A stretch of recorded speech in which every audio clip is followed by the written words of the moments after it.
नाग नागिन की कहानी।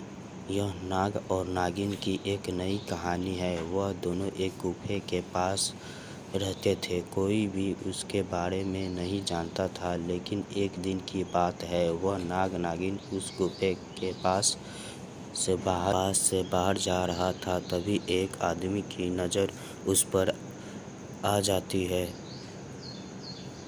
वह सोचता है, यह पर नाग रहता है। यह बात मुझे ध्यान में रखनी होगी, क्योंकि अगर वह मेरी तरफ आता तो उसके लिए अच्छा नहीं होगा।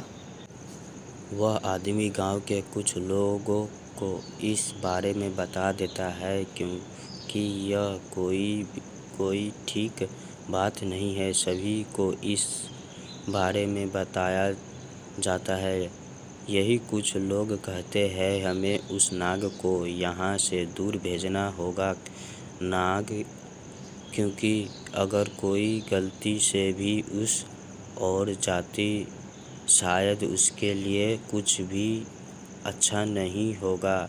यह सोचकर सभी की राय मान ली जाती है, क्योंकि सभी को खतरे का डर था।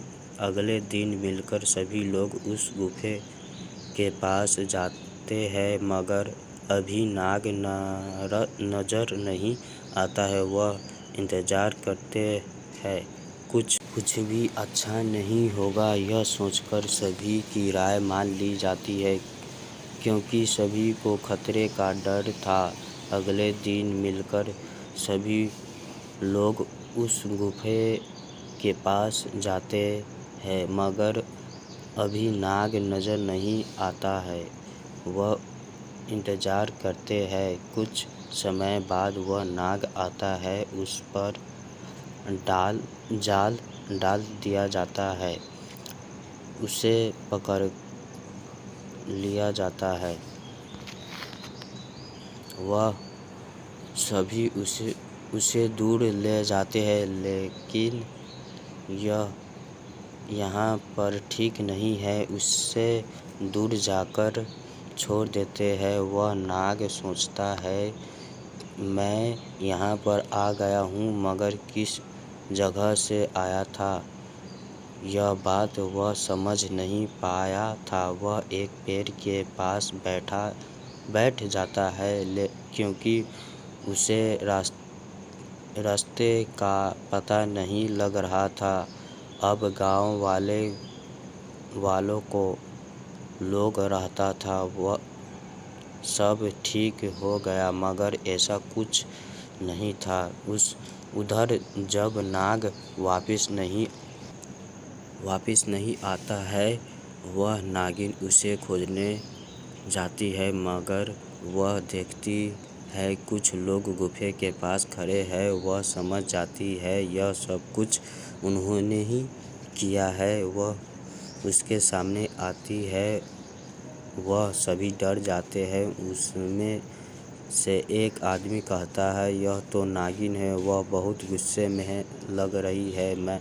हमें नहीं पता था यह यहाँ पर दोनों ही रहते हैं। अब क्या करना चाहिए? सभी ने मिलकर योजना बनाई। उसके बाद यह तय हो गया था, इसे भी उस जगह पर छोड़ देना चाहिए, क्योंकि गुफा हमारे खेत के पास है। अगर कोई यहाँ पर गलती से आता भी है तो समस्या हो सकती है। हम यहाँ पर दोनों को नहीं रख सकते हैं। अभी सभी मिलकर उसे भी पकड़ लेते हैं। वह लोग उसे वहीं पर छोड़ देते हैं। जब नाग देखता है कि नागिन भी आ गई है, वह खुश हो जाता है, मगर नागिन को गुस्सा आता है, क्योंकि वह अपनी जगह से वापस आते हैं। लेकिन नाग कहता है, तुम्हें गुस्सा नहीं होना चाहिए। वह सभी अच्छे हैं। डर से हमें यहाँ पर छोड़ दिया है, इसलिए उसकी बात को भूल जाओ। वह नागिन अब शांत हो जाती है, क्योंकि नाग सही कहता है। अब वह जंगल में आगे चले जाते हैं। जीवन में समस्या आती मगर उनका हल ऐसे करना चाहिए कि किसी को कोई भी नुकसान न हो। अगर आपको यह कहानी पसंद आई है शेयर ज़रूर करें।